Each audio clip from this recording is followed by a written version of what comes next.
आप इन मांगों को जो धरना है और क्या मांग करते हैं धरने को लेकर, धरने से पहले? ऐसा है, ये कार्यक्रम पूर्व से यानी संयोजित है, जिसमें 17 मार्च के लिए एक ज्ञापन दिया था किसानों की, गांव वालों की समस्याओं को लेकर। उसमें बहुत सारी 16 बिंदु थे और उन बिंदुओं में सबसे मेन बिंदु थे गन्ने का भुगतान।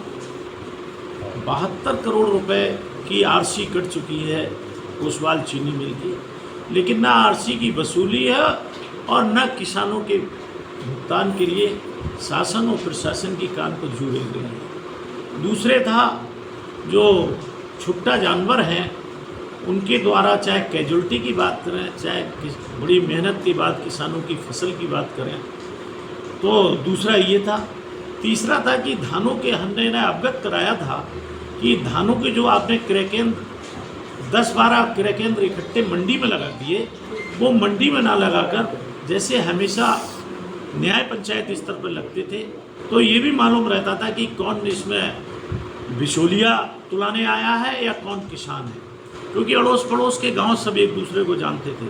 और मंडी के अंदर जब इनने वो लगाए तो बहुत सारा धान बाहर से आके बिचौलियों का तुला और किसान 8-8 दिन 10-10 दिन का मंडी पर पड़ा रहा भूखा प्यासा। और उसके धानों के लिए जो वाहन थे उनसे वाहन से माल बहुत चोरी हुआ। दूसरे गांव से चले तो 50 रुपये किराया वाहन का देना पड़ा, जो कि अगर न्याय पंचायत स्तर पर होता तो मुश्किल से 5 रुपये देने पड़ते। तो ये सब लूट मार जो हुई, तो उसको भी अवगत कराया कि गेहूँ के जब क्रय केंद्र खोलें तो मंडी में ना खोलकर आप न्याय पंचायत स्तर पर गोदाम बने हुए हैं कोऑपरेटिव की और एग्रीकल्चर विभाग की, उन पर खोले जाए। और इसी क्रम में और बहुत सारी समस्याएं थी, जिसमें एक समस्या ये भी बड़ी थी कि राशन की दुकान पर भारतीय जनता पार्टी के नेताओं ने अपना माल बेचना शुरू कर दिया।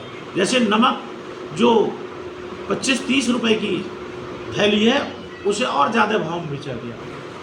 तेल की शीशियाँ और तरह तरीके की कहना चाहिए सामान बिकवाने शुरू किए, जो पूरे नवाबगंज में लोग नाराज़गी व्यक्त करते हैं हम लोगों से। तो एक ये विषय था। और इसी क्रम में करीब 16 वो हैं, तो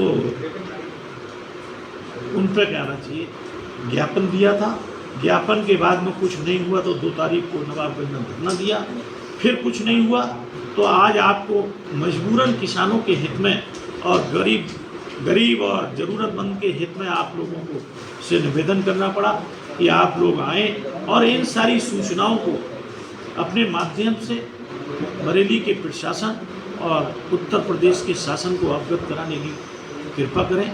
शायद कुछ हो जाए, अगर नहीं होता है तो परसों 8 तारीख के लिए हम अपने घर से निकल के झंडे और डंडे के साथ में अकेले गांधी प्रतिमा पे तपती धूप में इसलिए बैठेंगे कि किसान उस समय गन्ना खोद रहा होगा।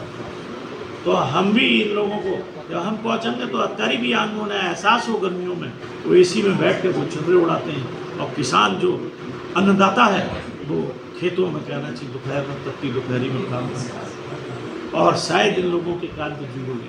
वैसे तो 70 से 75%, 80% जो यहाँ अधिकारी होंगे वो किसान के ही परिवार के होंगे, लेकिन जब सत्ता में बैठता है आदमी तो वो अपने बुजुर्गों के दुख और दर्द भूल जाता है। तो हम चाहते हैं आपके माध्यम से ये दुख दर्द उन लोगों तक पहुँचे। भाजपा सरकार में विकास नहीं हुआ,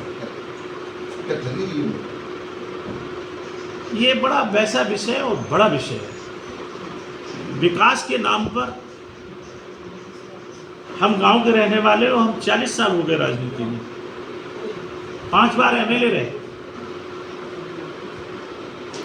नवाबगंज में एक गांव के लिए सड़क, बिजली, पानी, school, junior high school, higher secondary school, कई इंटर कॉलेज, 2 डिग्री कॉलेज, कई अस्पताल बनवाने का काम किया।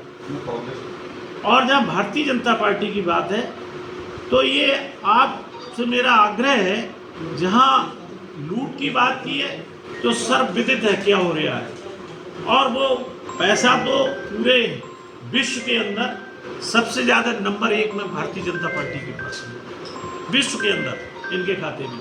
और 2 नंबर का भी आप लोग देख रहे हैं कि हरियाणा में कुछ नहीं था, हरियाणा में सरकार बन गई, महाराष्ट्र में कुछ नहीं था, सरकार बन गई, और कल ही परसों में बंगाल को भी, और कह भी दिया कि अगली बारी पंजाब की है। तो ये सब पैसे के खेल पे, बेईमानी के खेल पे, लूट के खेल पे सब हो गया है। लोकतंत्र खत्म हो गया। लोकतंत्र में